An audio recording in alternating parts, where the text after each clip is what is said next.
Илчд Android Hisense захиалга Япон улсаас орж ирсэн. Тэр бол тодорхой тий OnePlus-ийн Pad 2 Pro. Холбогч төхөөрөмж нь Linza Scorpion 2. Кулер нь Sipho кулер.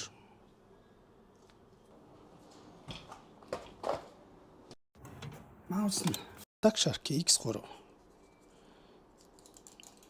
Барихад маш эвтэйхэн гоё маус.